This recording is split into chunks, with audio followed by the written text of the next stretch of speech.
Katerina Yaka watched the German soldiers flee. Streaming from the east, that's what she was seeing.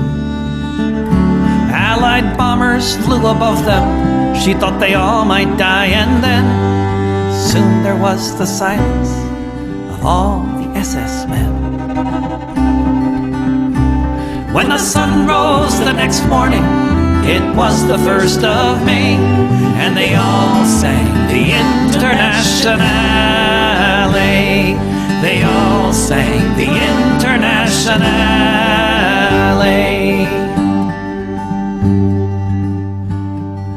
Katerina Yaka saw red flags flapping in the breeze above the Russian tanks, and she fell upon her knees.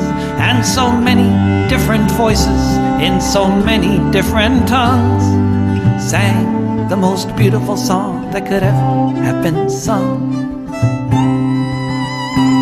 In German, Lithuanian, in Polish and in Dutch, a myriad of melodies has never had been such. In Russian and in Yiddish, Italian and French, emerging from the forests beneath the trench. When the sun rose the next morning, it was the 1st of May, and they all sang the Internationale. When the sun rose the next morning, it was the 1st of May, and they all sang the Internationale.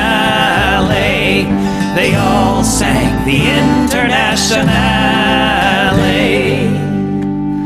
Völker hört die Signale auf zum letzten Gefecht. Die Internationale erkämpft das Menschenrecht.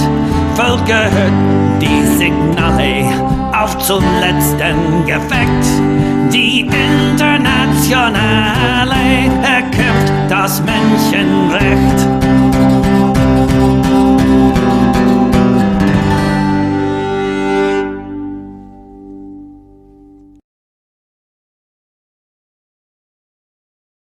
Hello and welcome to Revolutionary Socialist Review with Chris Driscoll and Rainer Shea. I'm Chris Driscoll, and above me here is Rainer Shea. And we're bringing you the episode for May 27th, 2022 of Revolutionary Socialist Review. So with that, we'll launch right in. First up on the list tonight, Ukraine after 90 days of war.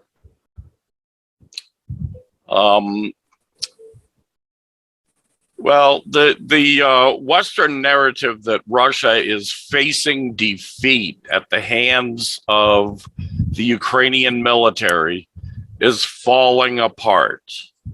The contrived narrative that Ukraine was winning, with big quotation marks, winning, made Kiev delusional, which in turn created conditions for Washington and London to extend the war and incrementally enter into it laterally, and in turn it into a war of attrition against Russia.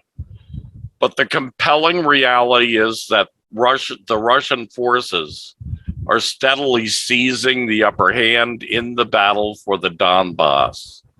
The Ukrainian Defense Ministry spokesperson said on Tuesday that the most active phase of the Russian special operation has begun in Donbass.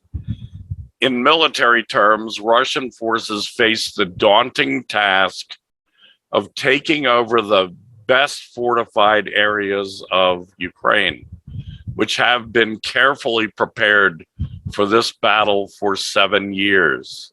But on the other hand, after their triumphant victory in Mariupol, Russian forces have the wind on their sail. Looking back through the past 3-month period, Russia's topmost priority has been to establish a land corridor to Crimea and put in place the economic underpinnings for the region's development. That objective stands fulfilled. It is from such a viewpoint that the current operation in Donbass needs to be understood. Ukraine and its Western allies are pinning hopes that the sanctions will eventually exhaust Russia's military and economic potential. But life is real. By the World Bank estimates, Ukraine's economy may shrink by 45% by the end of 2022. The talk of a major Ukrainian counteroffensive later this year, bolstered by heavy weaponry from Western allies, will remain a pipe dream. Kiev may not even have sufficient manpower to wage a war by the end of the year. Russia is a formidable enemy, and Kiev may be risking an abject surrender on humiliating terms in the downstream of the battle for Donbass. The Russian forces are now close to establishing establishing full control of the Lugansk region of the Donbass. The Ukrainian governor of the eastern region admitted on Tuesday that the Russians are advancing in all directions at the same time. They brought over an insane number of fighters and equipment. The situation is looking increasingly precarious for the Ukrainian forces. Listen to the podcast. That's just an aside. Listen to the podcast.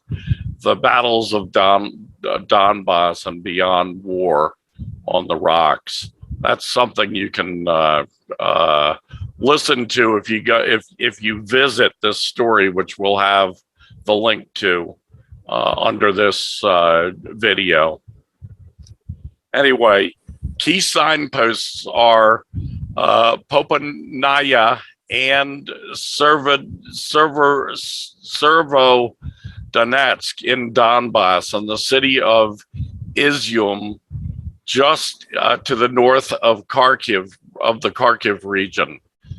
Popasnaya and Izium are under Russian control already, while Russian troops enter Donetsk yesterday. Entered it yesterday. The Russian forces are currently expanding their control zone around Popasnaya to the north, west, and south. They have approached the outskirts of the city of Severodonetsk and have resumed their advance to the west and south of Izium. Latest reports are that assault groups from Popasnaya are heading west towards Bakhmut, which is a strategic hub for Kiev to replenish its forces in the eastern region. The highway between Bakhmut and Lysychansk is within firing range of the Russian forces and military supplies to the Ukrainian grouping in Severodonetsk and Lysychansk have become problematic. As for Izium, in the area of Limom, to its east, west of Severodonetsk, Russian forces have surrounded the Ukrainian forces. The Russian forces entered Severodonetsk city yesterday, and there is street fighting going on. Severodonetsk is a highly strategic asset for both sides. An estimated 15 to 16,000 Ukrainian servicemen are deployed there who are being reinforced. If Russian forces succeeded in trampling and destroying the Ukrainian forces between Severodonetsk and Lysychansk, Kiev's ability to contest the eastern Donbass region will be seriously weakened. On Monday, Russian forces succeeded in destroying all but one bridge in Severodonetsk, threatening to cut the city off from supplies and reinforcements. A retreat and regrouping by the Ukrainian forces seems too late. The big picture is rather grim. The National Interest magazine assessed the developing situation as follows. The coming battle could prove decisive to the course of the Kremlin's Donbass campaign. Russia's control over the eastern Donbass region would cut Ukraine off from areas comprising its industrial heartland and fulfill the Kremlin's key strategic goal of establishing a secure land bridge to Crimea. If Russia's military successfully traps and destroys the Ukrainian forces between Severodonetsk and Lysychansk, they will significantly degrade Ukraine's ability to contest eastern Donbass region. It is unclear if Ukrainian military units in the Severodonetsk salient are considering plans to retreat further westward in order to avoid potential Russian envelopment. The next big target in the Russian sight is Sloviansk. Controlling it would enable Russian forces to drive west and link up with the forces pushing southeast of Izyum. The objective is to control the supply lines by road and block Ukrainian access to rail routes from the west. 10 Ukrainian bridges were deployed in the east when the war began in February, which are regarded as the best equipped and best trained soldiers Kiev has. Indeed, the fall of Mariupol to the Russian military presents a turning point. Russia has had a land corridor to Crimea and has ended Crimea's water and power blockage. The freshwater canal connecting the Dnieper River to the arid Crimean Peninsula is now in Russian hands. So is nuclear power station to the north of the peninsula, not to mention the power grid in the southern Ukraine, in southeastern Ukraine, which can be now connected to Russia. These are strategic gains for Russia. Beyond Donbass and Crimea, Russia might have other objectives too in the southern region. There have been demands at the local level so far for a merger of the southern regions of Zaporizhzhia, Kherson, and Mykolaiv with Crimea, which have larger Russian populations. Some degree of integration of this region with Russia seems to have begun.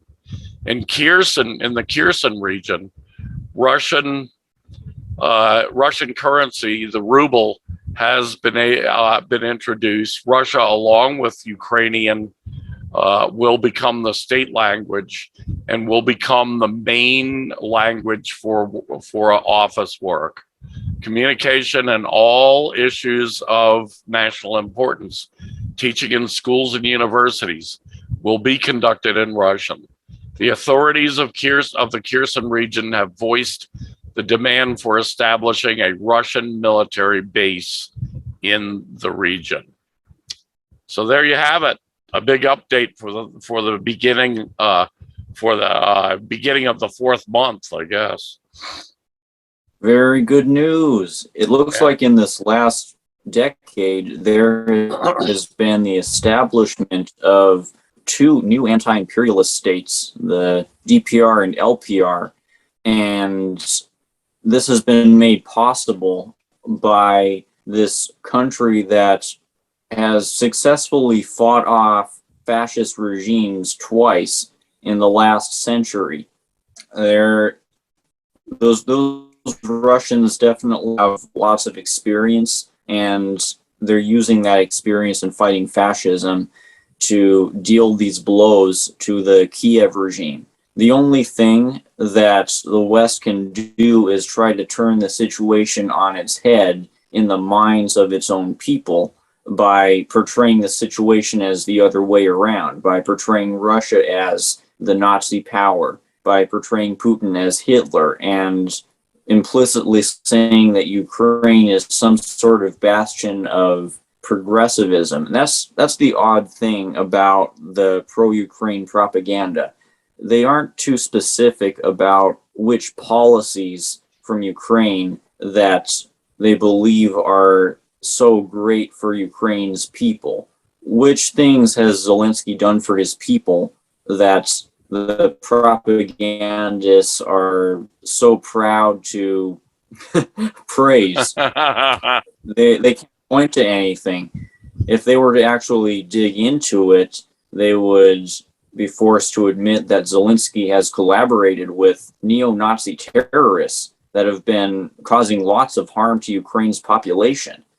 They would have to recognize a lot of really hard truths about what NATO is supporting. Yes, very well put, and many crucial points made. Next on the list, scientific socialism, not accommodating reactionary ideas, is how communists can unite the masses. Rainer Shea. I got this idea partly from looking into what's called the mass line. The mass line says that communists need to find out what the people think, what the people desire, filter that through a Marxist analysis, and present that analysis to the people in a way that can give them confidence that we're going to address the contradictions which plague them. What the mass line does not call for is to uncritically entertain every backwards idea that one may encounter from individuals among the masses.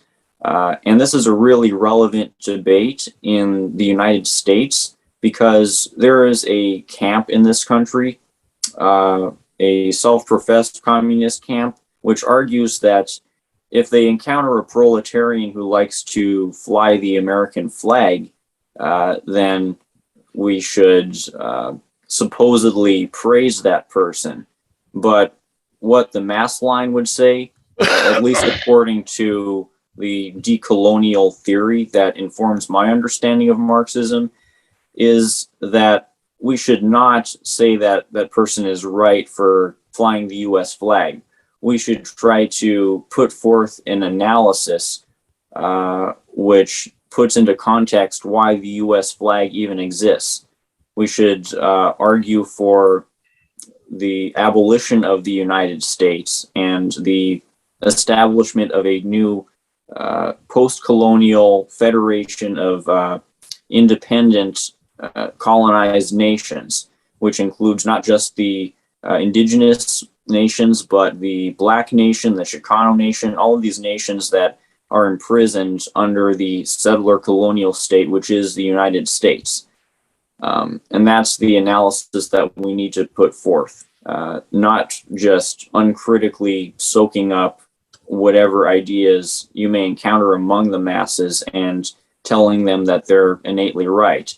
I mean, this I feel should be basic Marxism, but there's this social media cult that's gained special prominence in this last year called the Patriotic Socialists.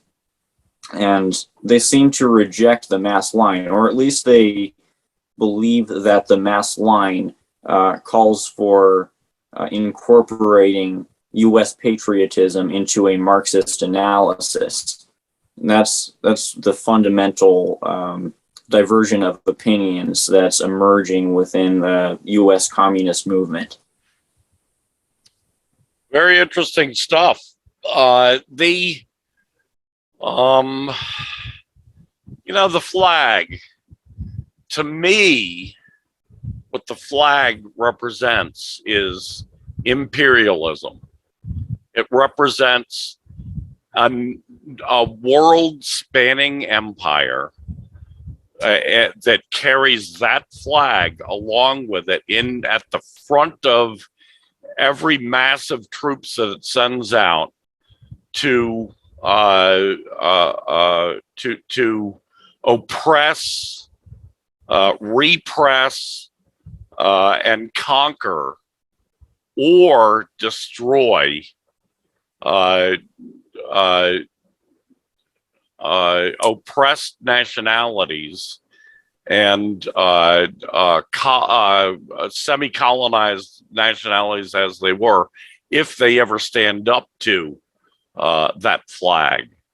That's what it represents to me. It represents the most brutal,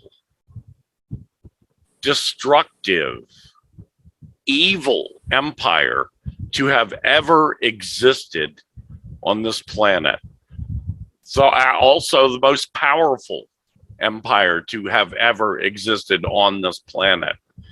A empire that in one way or another, using many methods, controls at least a good 2/3 of the world and oppresses the working classes of all those places, and it oppresses the working class in this country right here, what people think of as the United States of America.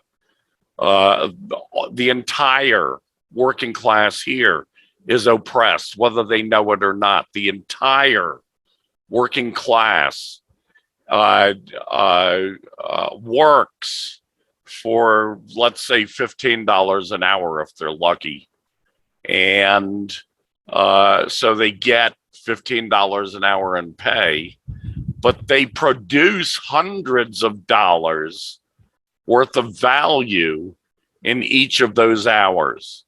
All that extra money, that is stolen from them. And if you can't understand this basic concept that Karl Marx explains so well, that every working class person in this country is being stolen from, and that flag represents that theft. It represents the theft from people all over the world using the same method and using massive amounts of oppression, 800 plus military bases, plus another 200 to 300 CIA bases, making it more than 1,000 military bases.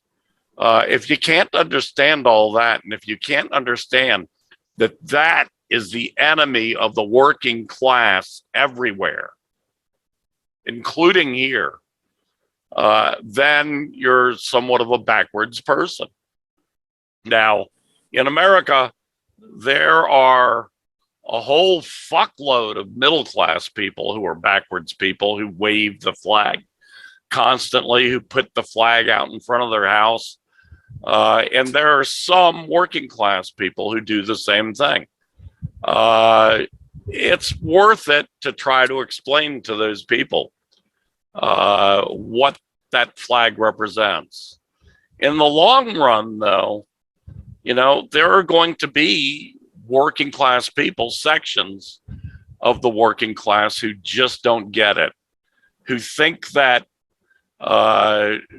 me and Rockefeller, like me and Rockefeller stand next to this flag. They're people who just don't get the idea that they're being stolen from. Well, at a certain point, you just have to give up on them. The working class that there is will make revolution. I am totally convinced of that. Yes, So, the counter argument that this camp has is that there's supposedly another side to the U.S. flag. They seem to liken the U.S. flag to some sort of, you could say, indigenous symbol of shared national pride. But the fact is, the vast majority of people here are not indigenous to this continent.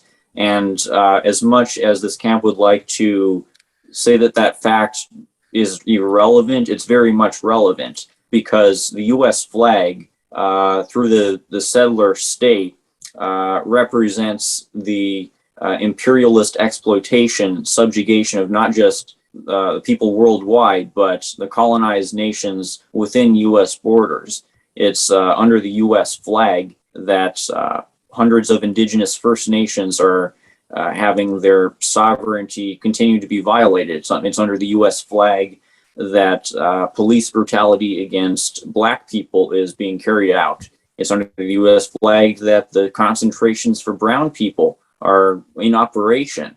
And the solution is to abolish the settler state, not lean into this symbol for that state, which is where the analysis that I do in this article comes in, about how the parts of the population that are most likely to get on the side of revolution are not those upper middle class, you could say, segments of the population that are most likely to be U.S. patriots. The fact is that there's a strong potential for some sort of physical revolt coming from the people who are most subjugated by colonialism and capitalism. There are millions of ex-felons who live without civil rights.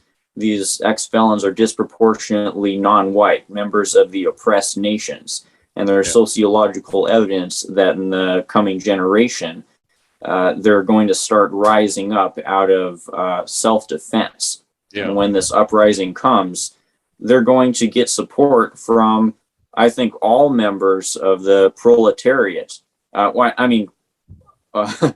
The progressive elements within all colors of the proletariat, as well as the lumpen proletariat. Yeah.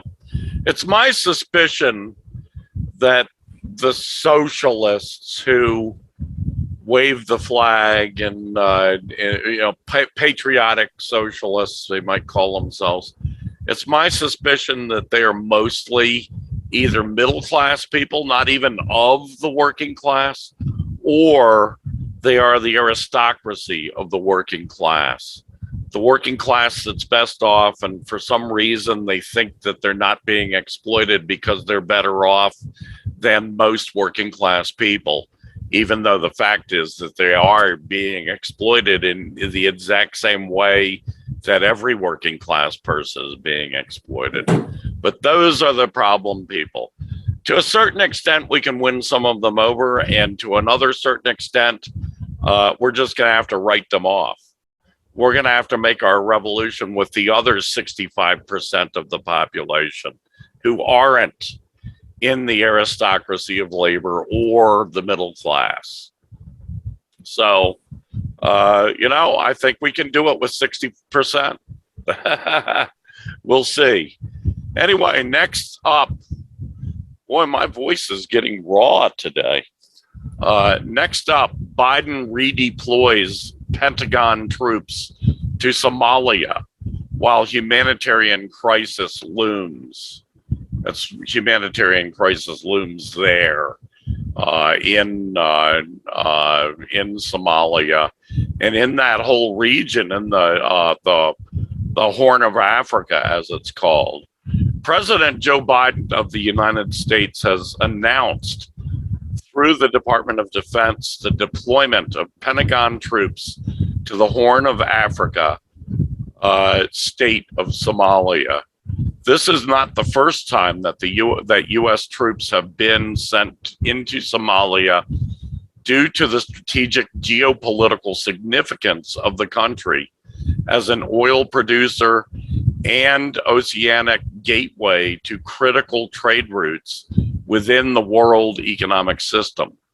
The redeployment in Somalia coincides with the escalation of a Washington-engineered war in Eastern Europe over the expansion of the North Atlantic Treaty Organization and efforts designed to weaken the Russian Federation.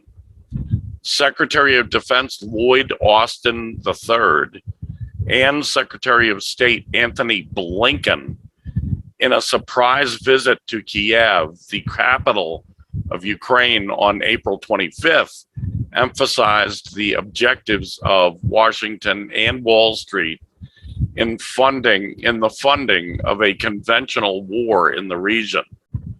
Somalia and other Eastern African states are facing the worst drought in 60 years due directly to climate change. However, the humanitarian crisis, which is rapidly increasing in Somalia, Kenya, and other states, has been largely ignored by the US-based corporate and government-controlled media, whose resources are exclusively being utilized for the purpose of generating public support for the imperialist intrigue in Eastern Europe. Although the Ukrainian military and civil society is thoroughly infiltrated by neo-Nazi political groupings and militias, the people of the US are being told that President Volodymyr Zelensky is a paragon of democratic practice in the geopolitical arena, and that the only solution available to working and oppressed peoples is to line up behind the White House and the Congress in funding the contribution to the war. The Ukraine policy of the Biden administration is costing the people of the US on a daily basis, where the price of gasoline, food, transportation, housing, and other essentials are rising astronomically. A State Department press release for May 16th, issued under the name of Secretary Anthony Blinken, praises the installation of President Hassan Sheikh Mohammed, claiming that it will foster stability and economic development in the country. That's Somalia they're talking about. Yet there is no mention of the further militarization of the Somalian state at the aegis of the Biden administration. The US military personnel have engaged in drone attacks and other bombing operations in Somalia since the period of 2006-2007, when the previous administration of George W. Bush Jr., that's a mistake, I think. That's a mistake. He's not George W. Bush Jr., he's just George W. Bush. Encouraged them, the then governments of Ethiopia and Kenya, to intervene in the internal affairs of Somalia.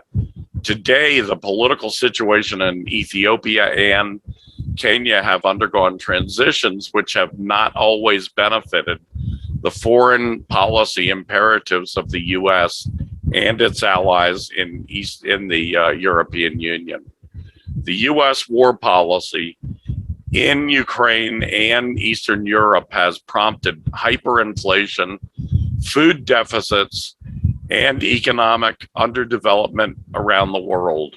The recent diplomatic and military maneuvers in the Horn of Africa as well will prove detrimental to the people of the region and indeed throughout the world. Now, this is part of the Cold War on China. It's all part of the grand chessboard.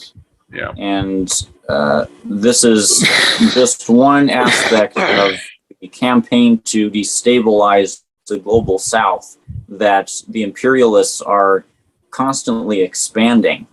It seems like US imperialism's goal is to sabotage civilization itself throughout the majority of the globe so as to negate the emergence of the multipolar world.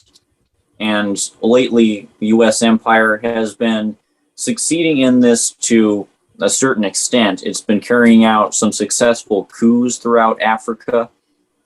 It's been destabilizing countries like Somalia, including through its so-called help of military intervention, because the US was the one that created the terrorists in Somalia. It's been inflicting brutal sanctions against countries like Afghanistan, Syria. It's been backing a genocide in Yemen, of course. It's even been bringing these kinds of tactics to Ukraine so that it can enable the rise of its neo-Nazi militias there. But the thing is, the US imperialism is collapsing from within. US imperialism cannot be sustained because capitalism is an unsustainable system. And we're seeing the symptoms of this all the time. We're seeing the symptoms of this in the Ukraine losses that Washington has been suffering. Anti-imperialism has been making such enormous gains within the eastern part of Ukraine alone. And the US empire is experiencing all of these internal contradictions, horrific violence, racial disparities, racial tensions, an attack on human rights that's riling up the masses. Consumers are being pushed to a breaking point by rising prices and inflation. It's a really uncertain situation that the so-called precariat in the United States are experiencing, as well as pretty much everybody in the United States. The logical conclusion is proletarian revolution. All good points. Very well put. Okay, next up on our list, warning signs of genocide as the capitalist world undergoes collapse. Rain or Shay? There are a lot of warning signs for the kinds of atrocities that we witnessed during the early 20th century. There are these collapsing factors within global capital that are compounded by the environmental crisis that's been building up these last 100 years. There's lots of parallels, obviously, between the fascist wave of the 1910s, 20s, and 30s and what we're experiencing now. Except in the 21st century, there's also the climate crisis and the introduction of all these new scary technologies that the fascists could use to kill tens of millions of people. Scary number that I've heard is 83 million. It's likely that, I shouldn't say likely, possible that something like 83 million people could die worldwide due to global warming by the end of this century if the crisis isn't sufficiently addressed. And the fascists will see that as a good thing because disproportionate victims will be non-white people. And the fascists are also increasing the potential for nuclear war. They're inciting all of this conflict within Ukraine and other places. I'll be eager, if that's the right word, to see the number that the doomsday clock scientists come up with next January after this catastrophic conflict that the fascists have created within Ukraine. In the United States, we're seeing warning signs of the kinds of things that we saw in Nazi Germany. We're seeing growing persecution of groups that have been singled out, such as transgender people, gay people, women in general, black people, brown people, basically everybody who the fascists don't favor. They're getting stomped on. They're getting targeted. And what's this going to turn into? We can get a hint of this from the kinds of people that our government is backing within Ukraine, outright neo-Nazis that have been carrying out pogroms, that have been beating communists. that have been torturing political dissidents in tandem with the state itself. This is the great danger that we face, despite U.S. imperialism's collapse, despite the weakening of capital. As capital weakens, it's going to react by inflicting great violence. Yes, very much so. It's kind of scary to look at, but this is definitely coming down upon us. I really suspected when pedophile Joe Biden was elected president that this whole trend, which was already well underway in the last regime to run the United States of America, that is the Trump regime, that when Biden came in, this would really be stepped up. Number one, I think that the ruling class knows that people will not expect it as much from a Democrat administration. So that gives them more leeway, more room to carry all this fascist, this fascist pogrom on the American people out. And much as I suspected, when pedophile Joe Biden was elected president, we are seeing this come to pass. And we are seeing Congress put new laws into place that gives pedophile Joe Biden full reign to carry out this fascist program. So, yeah, it's something that we really got to look out for. Okay, next on the list, US-Asean Summit exposes the US's real priorities. Wait a second here. My computer wasn't scrolling for a second there.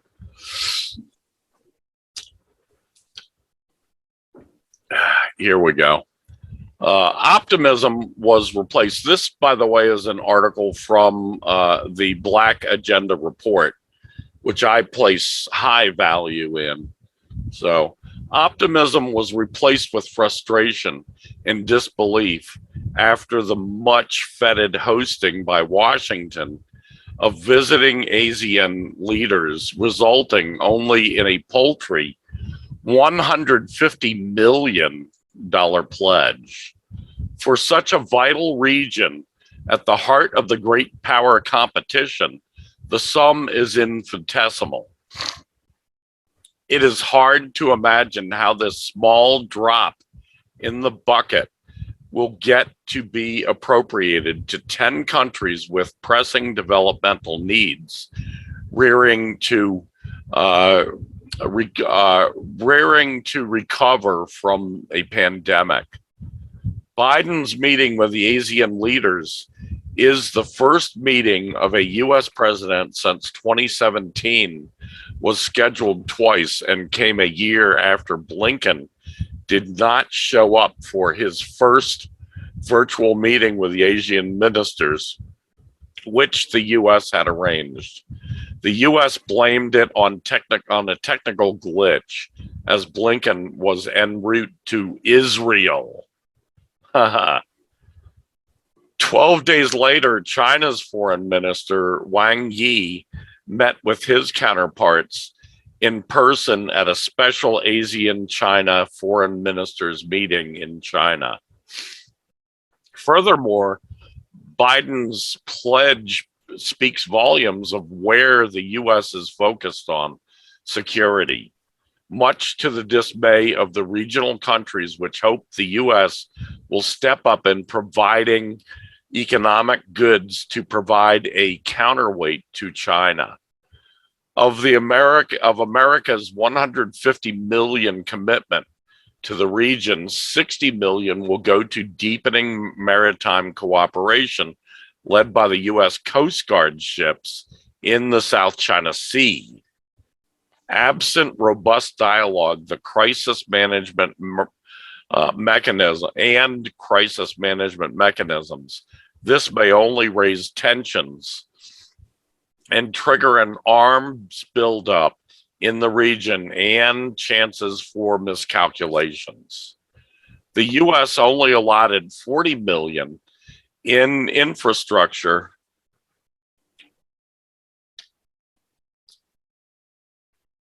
hold on here. Okay. The US allotted only 40 million in infrastructure. To put things in perspective, under China's decade-old Belt and Road Initiative, China funded high-speed rail in Laos, which opened last December, is worth 6 billion. The 2 friendship bridges donated by China to help decongest Manila's notorious traffic are already worth 150 million, in addition to over 350 million in grants for various livelihood projects from 2016 to 2021. Billions of dollars worth of major infrastructure and development projects across the Philippines, Brunei, Cambodia, Malaysia, Vietnam, Thailand, Indonesia, even in Myanmar, are being fast-tracked. While some projects face issues and many even get derailed, they are still light years away from what the US is investing in the region. Washington's actions, including the push for military alliances like the Quad and AUKUS with countries surrounding China, all have an implicit mission of containing China. This stands in stark contrast to the White House's public statements that it does not seek to force ASEAN countries to choose sides. Sarang Shidor of the Quincy Institute calls the US policy to contain China a building rival bloc-like structures that bypassed ASEAN. ASEAN's new math, Washington should think addition, not subtraction. While more economic initiatives from the US are being discussed, including the Blue Dot Network, Build Back Better World, and Indo-Pacific Economic Framework, experts have criticized the program as lacking in details and reciprocity for open market access from the US. The US's efforts to provide alternatives to China's Belt and Road related initiatives generate spotlights, but have not gained traction. No pipeline of proposed projects has come out. With the RCEP, that's China's initiative to bring countries together economically in the Asian area. With RCEP taking effect early this year and countries in the region looking at free trade as a vehicle to propel post-pandemic recovery, the US indifference to the FTA's standards in opposition to China and the region's receptiveness towards them, Beijing even expressed interest to join the CPTPP, whose early iteration the US championed during President Obama's time. So pretty interesting stuff there. Yes, it's another one of the good signs within this crazy story that we're telling. The multipolar world is making progress despite Washington's attempts to stall them, to stall countries like China and Russia and Iran in their progress towards, well, basically creating a more equitable world. And what should always be taken into account is that this multipolar world is not yet a socialist world. China is socialist, but Russia and Iran are not, and they have their class interests.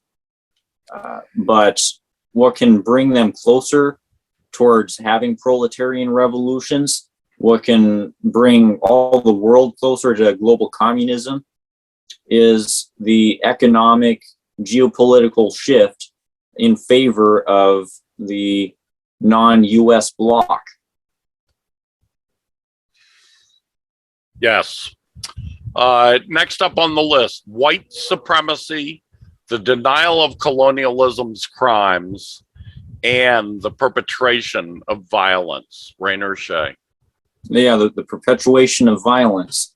I believe that a big reason we've been having these racial mass shootings, like the one we saw earlier this month, is the US education system overwhelmingly does not teach about the crimes of colonialism.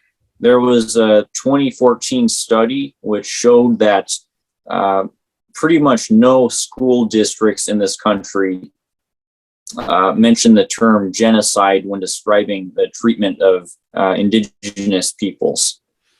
Pretty much no school districts teach that injustices were committed against indigenous peoples. And I imagine the equivalent applies to Black people, brown people, Asian people, and so forth.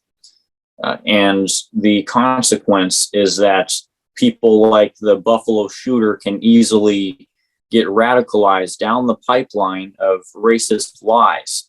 They can come to believe things like there is a conspiracy to destroy America by promoting the lie that white supremacy still exists in this country.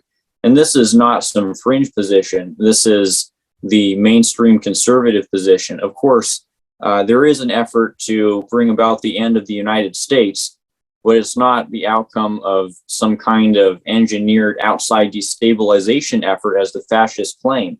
It's merely the result of the contradictions of colonialism. But the fascists aren't able to acknowledge this truth because they refuse to acknowledge that the contradictions of colonialism exist, that a history of oppression exists in this country, or at least that anything beyond the most surface level aspects of that history are in existence. This is why the mainstream discourse on racism in this country has watered down figures like MLK so much, watered down his radicalism by boiling down his message to basically just racism is bad. He was critiquing the whole system. He was critiquing the United States as a global hegemon. And that's what we should take away from what he was saying. And it's this kind of ignorance that leads to what we saw this month. Yes, well put. I agree 100%. U.S. militarism, U.S. fascism, U.S. White supremacy, all of that goes into making the United States of America a truly unique, exceptional place. Because in this exceptional place, the white supremacy, the Nazism, the militarism of the American empire is what fosters and causes people like the Buffalo shooter to rise up. And we've seen it so many times. And there are idiots out there who blame this on people, on the Second Amendment, on people having guns. You know what? There are a number of countries where gun ownership is there are guns owned by just as many families, just as many people as in America that don't have this, because they're not run by the world's most evil, largest, most brutal empire on planet. That's the difference. Okay, Rainer, well done. That brings us to an end. So I'd like to say thank you very much to you and your great contribution to the show. And thank you to all who've tuned into the show. And I invite you to come back next week when we'll have another episode of Revolutionary Socialist Review. Until then, I bid you a sweet adieu.